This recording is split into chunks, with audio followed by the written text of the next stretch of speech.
पिता के त्याग को क्यों भूल जाते हैं। बेटा कुछ ही सालों का था कि कैंसर के कारण पत्नी का देहांत हो गया। लोगों ने बहुत समझाया कि बच्चा छोटा है, दूसरी शादी कर लो, तुम्हें भी जीवन साथी मिल जाएगी और बच्चे को माँ। लेकिन सोचने लगा, क्या सौतेली माँ मेरे बेटे को अपना बच्चा समझकर प्यार दे पाएगी। वह मेरे लिए तो अच्छी जीवन साथी बनेगी, लेकिन क्या मेरे बच्चे के लिए माँ बन पाएगी। मरती हुई पत्नी से वादा भी किया था कि बेटे को माँ और बाप दोनों का प्यार दूंगा, उसका खूब ख्याल रखूंगा, उसे किसी चीज की कमी नहीं होने दूंगा। पत्नी से किया वादा भी तो निभाना था, तो जीवन अकेले ही बिताने का सोच लिया। अकेले ही बेटे की परवरिश की। समय बीतता गया। फिर एक दिन बेटे ने हाथ में 2 रोटियां और 2 जोड़ी कपड़े थमाकर घर से निकाल दिया। बेटे की आंखों में मजबूरी साफ नजर आ रही थी। क्या करता बेचारा। रात में ही बहू ने कहा था, अब इस घर में या तो तुम्हारे पिताजी रहेंगे या मैं और बच्चे। अब मुझसे नहीं होती तुम्हारे बूढ़े पिता की सेवा। मेरा अपना भी जीवन है।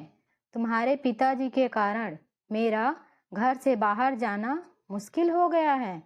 बेटे की खुशी के लिए अपना घर छोड़ दिया, जिसे मैंने और पत्नी ने कितने प्यार और मेहनत से संजोया था।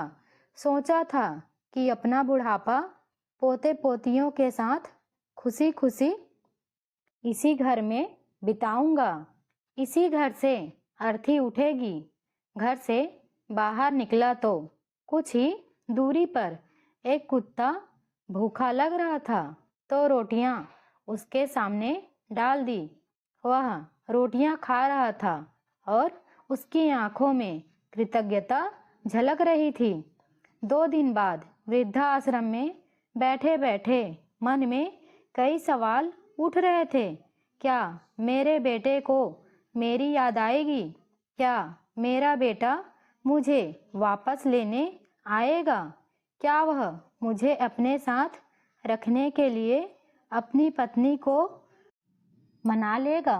क्या मेरा बेटा उसके पालन पोषण के लिए किए मेरे त्याग को याद करेगा। यह सब कुछ नहीं तो क्या कम से कम मेरा बेटा मुझसे मिलने आएगा। यह सब सोच रहा था कि किसी ने बताया कि आपसे मिलने कोई आया है। खुशी की इंतहा ना रही।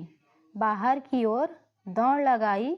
हाँफते काँपते दरवाजे तक गया तो देखकर आश्चर्यचकित रह गया कि आंखों में कृतज्ञता के भाव लिए वही कुत्ता जुबान बाहर निकालकर अपनी पूंछ हिला रहा था। एक बार किए एहसान को बेजुबान जानवर भी भूल नहीं पाया और वहीं पर इतने साल के त्याग को बच्चे कैसे भूल जाते हैं। आशा करती हूँ आपको ये छोटी सी कहानी पसंद आई होगी। इस पर आपकी क्या राय है, हमें कमेंट में ज़रूर बताइए। कहानी को लाइक एवं शेयर करना बिल्कुल भी ना भूलिए। चैनल पे नए हो तो कृपया सब्सक्राइब कर दीजिए। वीडियो को अंत तक देखने के लिए आपका धन्यवाद।